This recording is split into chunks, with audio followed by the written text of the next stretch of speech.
بسم الله والحمد لله والصلاة والسلام على رسول الله وعلى آله وصحبه ومن اتبع هداه أما بعد ici le quatrième cours de notre étude des règles jurisprudentielles principales. Aujourd'hui le 14 du mois de Muharram de l'année 1442 après la hijra de notre prophète Muhammad sallallahu alayhi wa sallam. Nous sommes arrivés ici à la troisième règle parmi les 5 règles principales de la jurisprudence, les 5 règles jurisprudentielles principales, al-qawa'id al-fiqhiyya al-khams al-kubra. Cette règle qui est ad-dararu yuzal. Ad-dararu yuzal. Nous l'avions traduit par le préjudice doit être rejeté et supprimé. Ad-dararu yuzal, le préjudice doit être rejeté et supprimé. Cette règle se base sur la parole du prophète Muhammad sallallahu alayhi wa sallam, la darar wa la dirar, que nous pouvons traduire par pas de nuisance ni à soi-même ni à autrui. La darar wa la dirar. Et comme nous l'avons vu précédemment, ces règles sont tirées directement de textes légiférés, soit du Coran, soit de la Sunna. Nous avons vu que les savants ont exprimé ces règles par une phrase, par une expression, et parfois ils l'expriment directement de la preuve d'où cette règle est tirée. Comme nous l'avons vu pour la première de ces règles, al-umur bimaqasidiha, al-umur bimaqasidiha, que nous avons traduit par les œuvres selon leur but. Parfois ils l'expriment par la parole du prophète sallallahu alayhi wa sallam, innamal a'malu binniyat.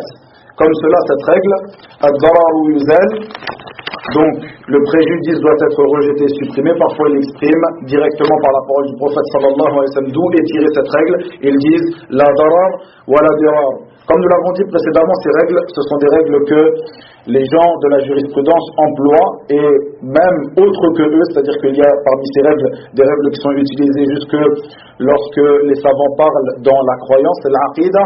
Lorsque les savants utilisent ces règles, ils ne rapportent pas toutes les preuves qui sont en dessous de ces règles, toutes les preuves qui montrent ces règles et qui indiquent ces règles, mais plutôt ils se contentent de dire la règle. C'est-à-dire lorsqu'ils vont parler d'une affaire qui est en relation avec l'intention, ils diront al-umur bimaqasidiha, c'est-à-dire qu'ils viendront avec l'expression, cette règle, pour donner le but de la règle ici et pour donner le jugement, sans avoir à rappeler toutes les preuves qui indiquent cette règle. Ils diront le jugement est un tel car al-umur bimaqasidiha, car les œuvres selon leur but. Comme cela, lorsqu'ils parleront sur le sujet que nous étudions ici, ils diront par exemple ad-dararu yuzal, c'est-à-dire au lieu de rapporter le hadith que j'ai rapporté ici, la darar wa la dirar, ainsi que toutes les autres preuves qui indiquent cette règle, ils se contenteront de dire le préjudice doit être rejeté et supprimé lorsqu'ils donneront un avis religieux sur telle et telle chose. Ici donc nous dirons que cette règle est une règle très importante, c'est pour ça qu'elle fait partie des 5 règles de base de la jurisprudence islamique. Et certains parmi les gens de science ont dit que cette règle est la moitié des preuves du fiqh, de la jurisprudence. Car, ils ont dit la jurisprudence islamique est construite sur le fait de rapporter un bien ou de rapporter des biens et de repousser la nuisance. Et ici, nous voyons la deuxième partie de ce sur quoi est construit, d'après la parole de ces savants, ce sur quoi est construit la jurisprudence islamique, le fait de ramener un bien, de repousser un mal, ou de repousser le mal, de repousser la nuisance. Nous voyons que cette règle désigne la deuxième partie de ce sur quoi est construit la jurisprudence islamique, c'est-à-dire le fait de repousser la nuisance, de repousser le mal. Donc, les preuves qui indiquent cette règle, comme je l'ai rappelé précédemment, il y en a plusieurs dans le Coran et dans la Sunna. Je me contenterai juste de rappeler ce hadith, qui est un hadith qui est authentique, où le prophète sallallahu alayhi wa sallam dit la darar wa la dirar, donc on pourrait traduire par pas de nuisance ni à soi-même ni à autrui. Je terminerai en donnant quelques exemples de cette règle et je rappellerai quelques règles qui sont très importantes, qui s'apparentent à cette règle et qui sont des ramifications de celle-ci. Avant cela, je dirais que la nuisance qui est voulue ici dans ce hadith est toutes sortes de nuisances. C'est pour ça que le prophète sallallahu alayhi wa sallam a dit la darar wa la dirar, pas de nuisance, aucune nuisance ni à soi-même ni à autrui. C'est-à-dire que ceci englobe toutes sortes de nuisances, toutes sortes de choses qui pourraient être appelées une nuisance. Parmi les exemples de cela, par exemple, lorsque tu fais une affaire, une transaction avec quelqu'un, et cette personne, par exemple, elle ne te donne pas ton dû. Tu lui dis, Ya akhi, la darar wa la dirar. Comme a dit le prophète sallallahu alayhi wa sallam, où tu lui dis, ad-darar yuzal, la darar wa la dirar. Pas de nuisance ni à soi-même ni à autrui. Je t'ai donné un travail, je t'ai fourni un travail en entier, je n'ai pas cherché à te soustraire tes droits, eh bien, ne me soustrais pas mes droits et donne-moi mes droits entiers, la darar wa la dirar. Comme cela, parmi les exemples de cette règle, nous voyons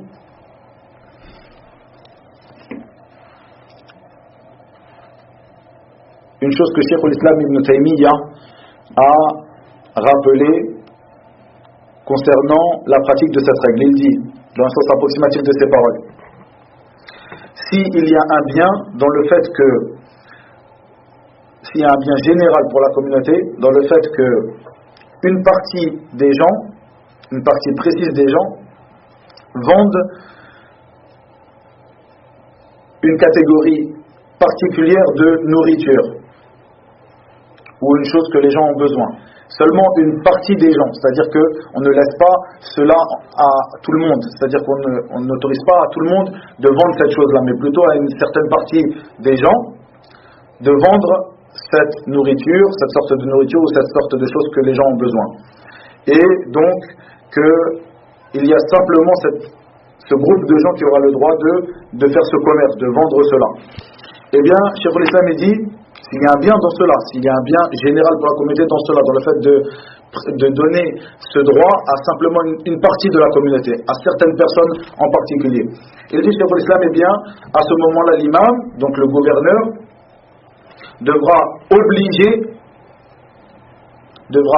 ces gens à donner un prix précis, à faire ce qu'on appelle at-tas'ir, c'est-à-dire le fait de donner un prix, de se mettre d'accord sur un prix. Il devra les obliger à se mettre d'accord sur un prix précis. Car s'il les avait laissés, ces gens-là, qui sont les seuls à avoir le droit de vendre cette nourriture ou cette chose que les gens ont besoin, s'il les avait laissés comme cela, vous êtes les seuls à avoir le droit, débrouillez-vous. Eh bien, ces gens-là allaient garder cette nourriture ou cette chose qu'ils sont les seuls à les vendre et ils allaient soit donner le prix qu'ils veulent ou soit ils allaient garder cette chose-là jusqu'à ce qu'il y ait une pénurie. À ce moment-là, ils la sortiront et vendront à des prix exorbitants. Et donc, Cheikh al-Islam dit qu'à ce moment-là, le gouverneur devra les obliger à donner un prix précis. Alors que, comme vous le savez, il y a plusieurs ahadiths qui montrent que le prophète sallallahu alayhi wa sallam a enjoint à ne pas donner un prix précis, à faire ce qu'on appelle le tas'ir, le fait de donner et de se mettre d'accord sur un prix précis. Comme cela, le fait d'obliger quelqu'un à donner un prix précis. Plutôt, on voit qu'à son époque, sallallahu alayhi wa sallam, des compagnons sont venus le voir et lui ont dit Sa'ir lana ya Rasulallah, c'est-à-dire donne un prix précis, c'est toi qui fixe les prix au messager d'Allah. Et le prophète sallallahu alayhi wa sallam de dire non, laisse les gens obtenir leur subsistance les uns des autres, dans le sens approximatif de ces paroles.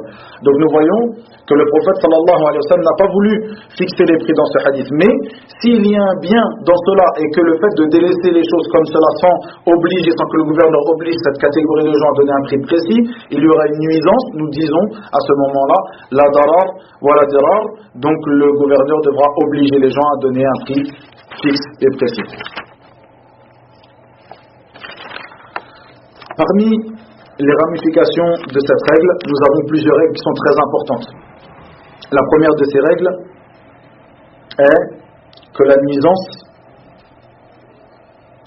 ne doit pas être rendue ou ne doit pas être chassé et rejeté par une autre nuisance. La nuisance ne doit pas être chassée et rejetée par une autre nuisance.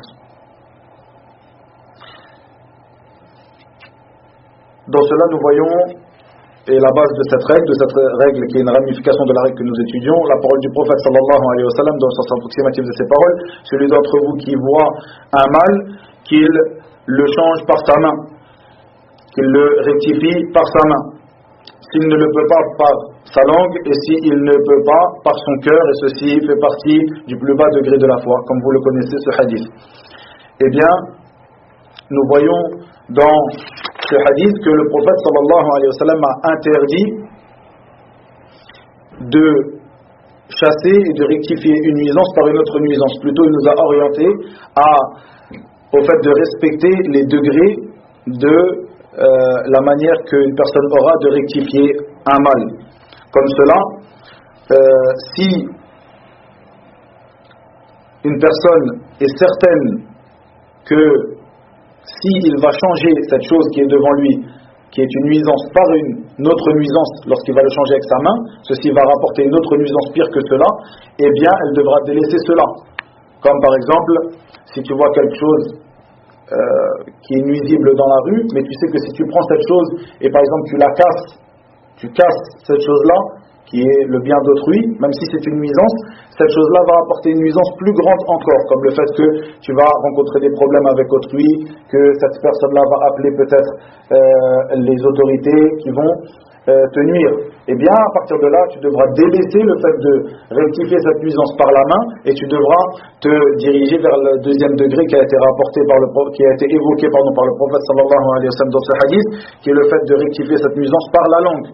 Si tu vois à ce moment-là, le fait de parler, de dire un tel ne fait pas ça, ceci va rapporter une nuisance plus grande que cette nuisance en soi-même, eh bien, comme le fait par exemple lorsque tu dis un tel arrête de faire ça, cette nuisance qui est une nuisance pour cette personne-là, qui n'est pas une nuisance pour tous les gens, ce sera une nuisance pour elle simplement. Au moment où tu vas lui interdire, peut-être que tu vas rencontrer des problèmes avec cette personne, le fait que cette personne va venir s'énerver, etc., etc. Eh bien, à partir de là, tu devras délaisser le fait de rectifier cette nuisance par la main et par la langue, et tu devras te contenter donc de rectifier cette nuisance et de réprouver cette nuisance par ton cœur. Parmi les ramifications aussi de cette règle, le fait que repousser un mal prévaut sur le fait de ramener un bien. Ceci est une règle très importante, les frères.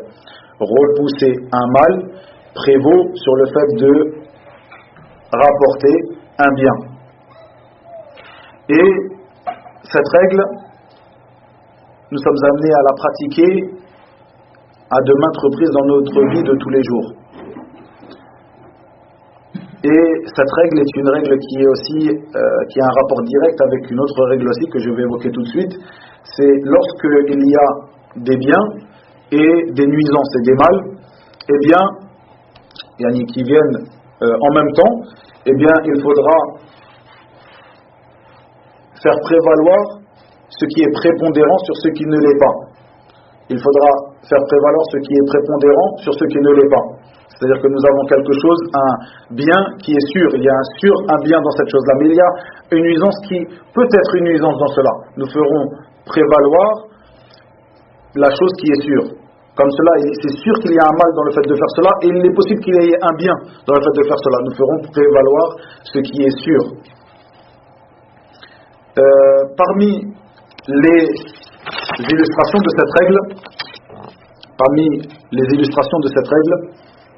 le fait de repousser un mal prévaut sur le fait de rapporter un bien. Nous voyons que par exemple, lorsque tu fais at-tawaf, la circambulation, donc autour de Kaaba, eh bien, il est légiféré d'embrasser al-hajar al-aswad, la pierre noire. Mais si il est légiféré pour toi de faire cela, mais si tu sais qu'en faisant cela, tu vas devoir rentrer dans la foule, pousser les gens, rentrer en contact avec des femmes de cette manière-là, etc., peut-être faire tomber des gens, etc., comme lorsqu'il y a beaucoup d'affluence, eh bien, le fait de délaisser cela, qui est un bien, sans aucun doute, puisque c'est une chose qui est légiférée, le fait d'embrasser al-hajar al-aswad, la pierre noire, c'est un bien, mais le fait de délaisser ce bien, de délaisser ce bien, eh bien ce sera quelque chose qu'il faudra avancer, qu'il faudra estimer comme quelque chose de prépondérant sur le fait de rapporter ce bien. Comme cela, et je terminerai sur cela, avant cela, donc une chose qui touche aussi, comme on a dit, dans la vie de tous les jours. C'est dommage que Hakim ne soit pas là aujourd'hui. Le fait qu'une personne veuille faire de la polygamie. Eh bien, une personne qui veut pratiquer cette sunna, la sunna de la polygamie, et nous lui demandons pourquoi tu veux te marier avec, tu veux pratiquer cette sunna. Il dit j'ai envie de pratiquer la sunna du prophète sallallahu alayhi wa sallam. Nous lui répondons étudie bien l'affaire, de manière jurisprudentielle bien sûr. Et tu regardes les biens que cela va t'apporter et les nuisances que cela va t'apporter, puisque forcément il y aura certaines nuisances, on sait de quoi on parle. Eh bien, cette personne, nous l'invitons à bien étudier cela. Cette personne veut pratiquer la sunna du prophète sallallahu alayhi wa sallam, qui est une bonne chose, qui est un bien en soi, sans aucun doute. Mais cette chose pourra lui apporter quelques nuisances. Nous l'invitons donc à bien étudier cela de manière jurisprudentielle et à faire la part des choses en mettant d'un côté les biens que cela va lui rapporter et les nuisances que cela va lui rapporter. Et comme on l'a dit dans cette règle, le fait d'avancer ce qui est prépondérant dans ces choses-là. C'est-à-dire qu'on délaissera le mal pour le bien. Et on délaissera la chose qui est sûre pour la chose qui n'est pas certaine. Et comme cela, ceci nous amène à la dernière règle que je voulais évoquer ici, le fait que si il y a deux nuisances, eh bien, il faudra étudier ces deux nuisances. On ne dira pas pratiquer, mais il faudra forcément tomber dans l'une de ces deux nuisances. C'est-à-dire que tu as devant toi deux choix. Il y a dans ces deux choix un mal. Il n'y a pas de bien ici. Il n'y a pas de maslaha. Il n'y a que des mafasid. Il y a ici deux mal. Et tu sais que lorsque tu vas faire cette œuvre que tu es obligé de faire, tu vas tomber forcément dans un mal. Il faudra étudier cela et voir lequel est le mal le moindre. Donc tu feras le moindre mal. Tu tomberas ou tu rentreras dans le moindre mal. Et ceci est une règle très importante. Et pour illustrer cette règle, nous dirons, comme je l'ai dit précédemment, si tu as devant toi deux choix et tu sais très bien que dans ces deux choix, il y a un mal, comment tu dois te comporter? Eh bien, tu devras pratiquer le moindre mal. La règle du moindre mal. Comme cela, une chose comme je vous l'ai dit, toutes ces règles et tous ces exemples que je cite, ce sont des choses qui arrivent dans la vie de tous les jours. Ici, par exemple, une personne, toi tu as le droit, on peut aussi utiliser comme exemple ce qui se passe à la douane de certains pays. Mais vous connaissez cela, je donnerai cet exemple-là. Tu as le droit de rentrer dans une administration, dans un travail, par exemple dans une administration. Comme le dit ici Cheikh Mohamed Bazmoul, il parle d'une administration, mais cela s'applique aussi à un travail. Tu as le droit de rentrer dans cela, c'est ton droit. Mais la personne que tu dois voir et avec qui tu dois t'arranger pour rentrer, ou avec qui tu dois, par qui tu dois passer, voilà, pour rentrer dans ce travail, c'est une personne qui te demande de lui donner de l'argent. Si tu ne me donnes pas d'argent, tu rentreras pas dans cela. Alors que c'est un droit pour toi, c'est ton droit de rentrer dans cela. Mais la personne qui est entre toi et ce droit, elle te demande de l'argent. Donc un pot de vin. Eh bien, ici, le fait de donner cet argent-là à cette personne, ce ne sera pas pour toi considéré comme un pot de vin. Ce ne sera pas pour toi considéré comme un pot de vin. Plutôt, c'est sûr qu'il y a un mal dans cela, le fait de lui donner de l'argent, car à la moindre des choses, c'est que tu donnes de ton argent personnel à cette personne, c'est une nuisance pour toi. C'est une nuisance pour toi. Eh bien, nous dirons que ici il y a ce mal-là, et le mal du fait de renoncer à ton droit, qui était un droit pour toi, et quelque chose qui sera un bien dans le futur pour toi. Donc nous te disons de bien étudier et de regarder. Est-ce que le fait de délaisser ce travail, ce sera une nuisance pour toi? Si tu dis que cette chose-là sera une nuisance, le fait de donner de l'argent c'est une nuisance, mais nous te dirons de prendre le moindre des deux mal, c'est-à-dire de donner l'argent à cette personne. Pour lui, ce sera estimé comme un pot de vin et pas pour toi.